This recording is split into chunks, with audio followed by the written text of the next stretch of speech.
Welcome to the channel. June 25th, 1876. One of the most legendary and misunderstood clashes in American history. We know the names: Custer, Sitting Bull, Crazy Horse. But what we think we know, that's where the myths begin. So here are 10 myths about the Battle of the Little Bighorn and the real story behind each one. Myth 1.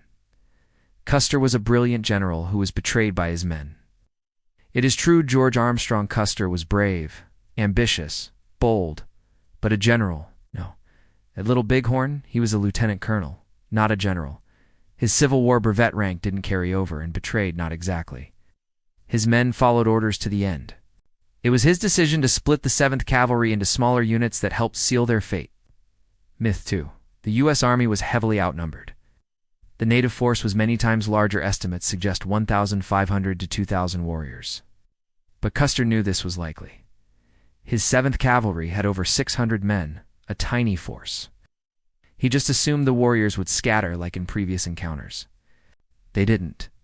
Instead, they stood and fought together. Myth 3. Sitting Bull led the warriors in battle. Sitting Bull was a spiritual leader and a strategist.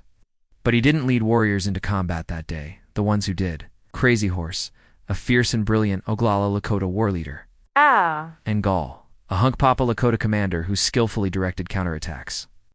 Myth 4. The native warriors were savages who ambushed Custer. This myth is steeped in racism and old Hollywood tropes. In reality, the Lakota, Cheyenne, and Arapaho warriors were defending their families and their way of life. This wasn't an ambush, it was a defense. Myth 5. All of Custer's men died. Not quite. Custer's immediate command, over 200 men, was wiped out. But other parts of the 7th Cavalry, under Benteen and Reno, survived the 2-day siege on the bluffs. Some troopers even lived to tell the tale, and each had their own unique experiences. Myth number 6. The battle lasted only an hour. Custer's final stand was fast, yes, perhaps under an hour. But the entire engagement, including Reno's retreat and Benteen's standoff, stretched into June 26th, with skirmishes, sieges, and delayed rescue. This was no quick shootout. It was a prolonged, chaotic disaster. Myth 7. The soldiers were outgunned. This one's half true. The cavalry had single-shot Springfield carbines and 45 revolvers. Native warriors carried a mix of rifles, bows, and clubs, but many had repeating rifles. It's like the Winchester 1873. So yes, many Sioux warriors had superior rifles.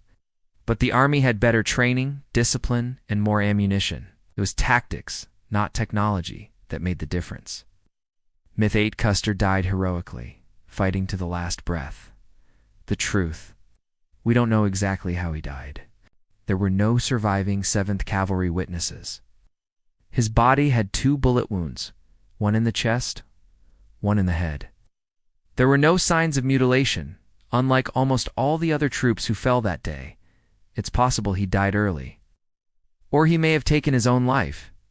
Heroic last stand, maybe, maybe not. Myth 9.